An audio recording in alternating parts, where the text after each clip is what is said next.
Dear viewers, வினைச்சொல் ஓகேவா? இப்போ தமிழ் இலக்கணத்துல வினைச்சொல் பார்த்துட்டு இருக்கோம். வினைச்சொல்லோட வகைகள் இன்னைக்கு நம்ம பார்த்திருக்கோம். அடுத்து எச்ச வினை நம்மளுடைய சப்டைட்டில், அதாவது சொல்லியல்ல வினைச்சொல் டாபிக்ல உட்பிரிவு எச்ச வினை அப்படின்னா என்ன? ஸோ நம்மளுடைய ஹெட்டிங் எச்ச வினை. ஓகே, ஸோ இதில் கவனிக்க வேண்டிய பகுதி என்ன அப்படின்னா, இப்போ வினைச்சொல் ஆல்ரெடி நமக்கு தெரியும், செய்யும் தொழில்னு படிச்சிட்டோம் இல்லையா? எச்ச அப்படின்னா என்ன அப்படிங்கிற நம்ம அர்த்தம் புரிஞ்சுக்கணும். தட் மீன்ஸ் எச்ச அப்படின்னா கம்ப்ளீட் ஆகலை, ஒரு வேலை முழுமையடையாமல் இருக்கிறதுக்கு பேர் தான் எச்ச. தட் மீன்ஸ் எச்சனா என்ன சொல்லுவோம், நம்ம லெஃப்ட் ஓவர் மீதமுள்ள அப்படின்னு நம்ம மீனிங் பண்ணுவோம் இல்லையா? ஸோ தட் இஸ் எச்ச அப்படிங்கிறது தட் டசன்ட் கம்ப்ளீட், முழுமையடையாத ஒரு பகுதி, அது வந்து ஒரு வினையாக இருந்தால் அதற்கு பெயர் தான் எச்ச வினை. ஓகே, ஸோ நான் எக்ஸாம்பிள் எழுதுகிறேன், உங்களுக்கு எளிமையாக புரியும். ஓகே, தட் இஸ் எச்ச வினை அப்படிங்கிறதுல அதே நான் எக்ஸாம்பிள் எடுத்துக்கிறேன். செய்த பணி. ஓகே, பணி மீன்ஸ் ஒர்க், வேலை. அடுத்து செய்கின்ற பணி, செய்யும் பணி. ஓகேங்களா? ஸோ இதுதான். அப்போ இந்த செய்த, செய்கின்ற, செய்யும், இப்போ இந்த வார்த்தைகளை மட்டும் நீங்க பிரயோகப்படுத்தி பார்த்தீங்கன்னா, இப்போ செய்த அப்படின்னு சொன்னா நம்ம அடுத்த உடனே கேட்போம், இப்போ இது இல்லைன்னு வைங்க, இந்த பணிங்கிறது இந்த வார்த்தை பெயர்ச்சொல் இல்லாமல் இருக்கு அப்படின்னா, இப்போ செய்த, செய்கின்ற, செய்யும் மட்டும் நான் எழுதுறேன்.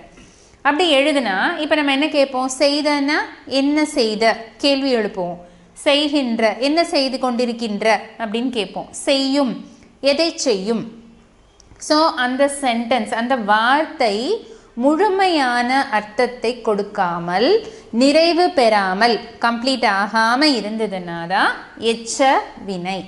ஓகே, ஸோ இது புரிஞ்சுக்கிட்டீங்களா? அதாவது எச்ச வினை, எச்ச வினையும் அதே மாதிரி காலத்தை உணர்த்தும். ஓகே, இது ஆல்ரெடி நம்ம பார்த்த கூட்டு வினையில் பார்த்தோம் இல்லைங்களா? அதே தான். பட் எச்ச வினை வந்து கம்ப்ளீட் ஆகாமல், இதுவும் செய்த அப்போது இறந்த காலம், செய்கின்ற நிகழ்காலம், செய்யும் எதிர்காலம். அப்போது இது வந்து இறந்த கால எச்சம், நிகழ்கால எச்ச வினை, எதிர்கால எச்ச வினை. ஓகேவா? தென் அதாவது இப்போ எச்ச வினையில் பெயரெச்ச இருக்கு, பெயரெச்சம், வினை எச்சம். ஓகே, அதில் இரண்டு விதம், வினை எச்சம், பெயரெச்சம். அப்போ பெயரெச்சம்னா எப்படி இருக்கும், வினை எச்சம்னா எப்படி இருக்குங்கிறது. அப்போ எச்ச வினை இரண்டு வகைப்படும். பெயரெச்சம், இன்னொன்று வினை எச்சம். ஓகே, புரிஞ்சுக்கிட்டீங்களா? எச்ச வினையோட டெஃபினிஷன், எக்ஸாம்பிள், தென் டூ டைப்ஸ், இரண்டு வகைகள், பெயரெச்சம், வினை எச்சம். அப்போ இதுலேயே இருக்கு, பெயரெச்சம்ங்கிறதுலே உங்களுக்கு நம்ம ஆன்சர் எடுத்துடலாம். பெயரை கொண்டு முடிவடையும் எச்ச வினை பெயரெச்ச வினை, இதுதான் பெயரெச்ச வினை. அதை நான் இந்த எக்ஸாம்பிள் நான் உங்களுக்கு ரேஸ் பண்ணல, அழைக்கல. தட் இஸ் செய்த பணி, பணிங்கிறது ஒரு நவுன். ஓகே, தட் இஸ் ஒரு வேலைங்கிறது, ஒர்க்குங்கிறது ஒரு பெயர் சொல். அப்போ பெயர் சொல்லை கொண்டு முடிவடையும் எச்சம் பெயரெச்ச வினை. ஓகே, ஸோ இதுதான் எச்ச வினைக்கு எக்ஸாம்பிள் எழுதியிருக்கோம் இல்லையா? இதுதான் பெயரெச்சத்திற்கான எடுத்துக்காட்டு. மறுபடியும் சொல்கிறேன், பெயரெச்சம், வினை எச்சம்னு எச்ச வினையை இரண்டு விதமாக பிரிக்கலாம். அப்போ பெயரெச்சம்ங்கிறது முடிவடையும், அதாவது எச்ச வினையில் முடிவடையும் வார்த்தை பெயரை கொண்டு முடிவடையும், விகுதி வந்து பெயர் சொல்ல இருந்ததுன்னா அந்த எச்ச வினைக்கு பெயர் பெயரெச்ச வினை. ஓகே, அண்ட் வினை எச்சம், வினை எச்சத்துக்கு நான் எடுத்துக்காட்டு இப்போ எழுதுறேன். வினை எச்சம்,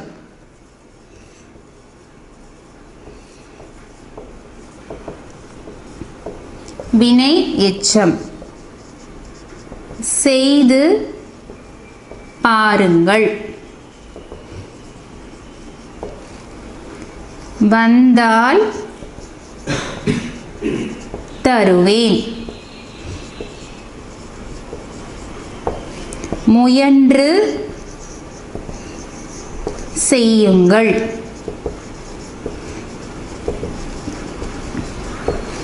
வாருங்கள் பார்க்கலாம்.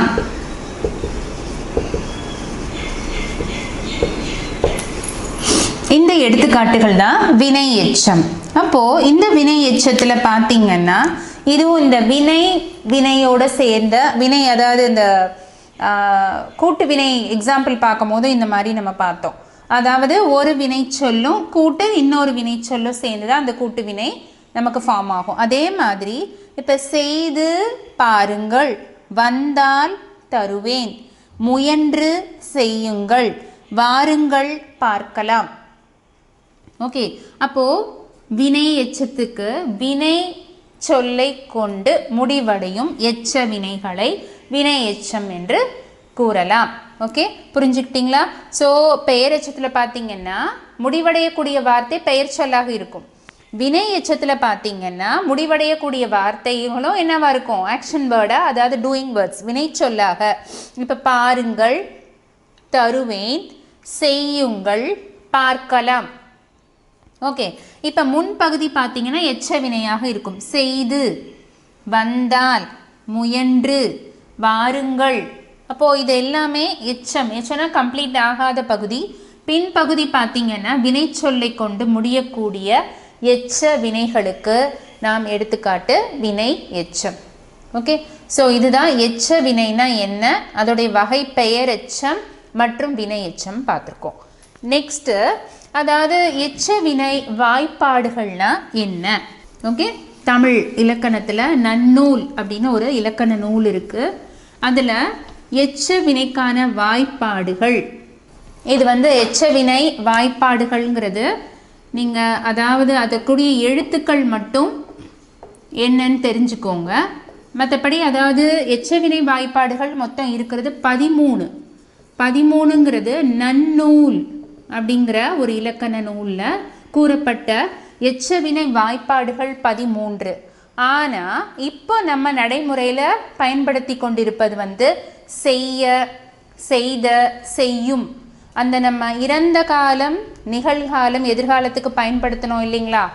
தா, கிரு, கின்று, அந்த மாதிரி செய்யும், செய்த, செய்கின்ற இந்த 3 எச்ச வினை வாய்ப்பாடுகள் மட்டும்தான் ப்ரெசண்டில் தமிழில் பயன்பாட்டில் இருக்குது.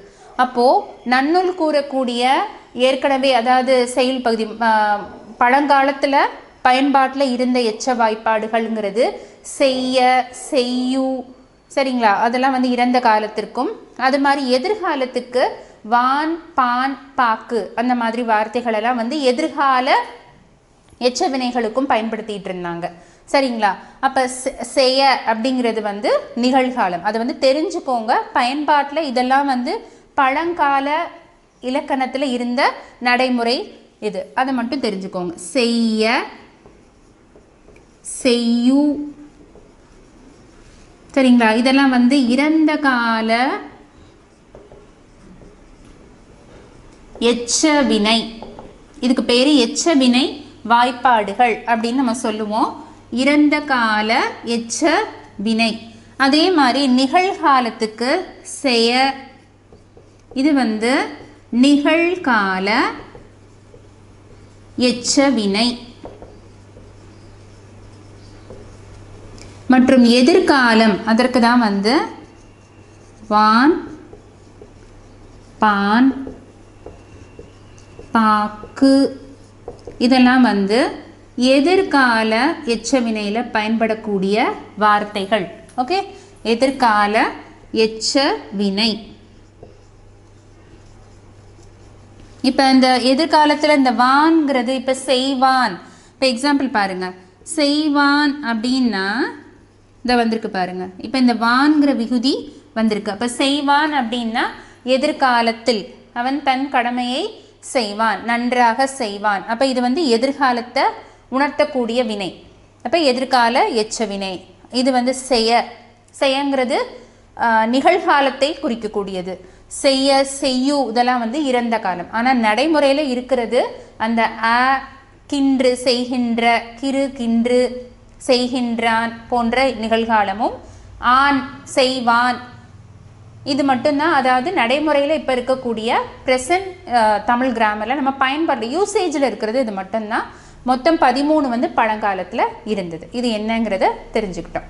ஓகேவா? அடுத்து எச்ச வினையின் பயன்பாடுகள். எச்ச வினைங்கிறது எங்கெல்லாம் யூஸ் ஆகுது, என்ன மாதிரி சென்டென்ஸ் பண்ணும் போது யூஸ் ஆகுதுங்கிறத நம்ம பார்ப்போம். ஓகேங்களா? எச்ச வினை, பெயரெச்சம், வினையெச்சம், எக்ஸாம்பிள்ஸ் பார்த்துட்டோம். அப்புறம் எச்ச வினை வாய்ப்பாடுகள் பார்த்தாச்சு.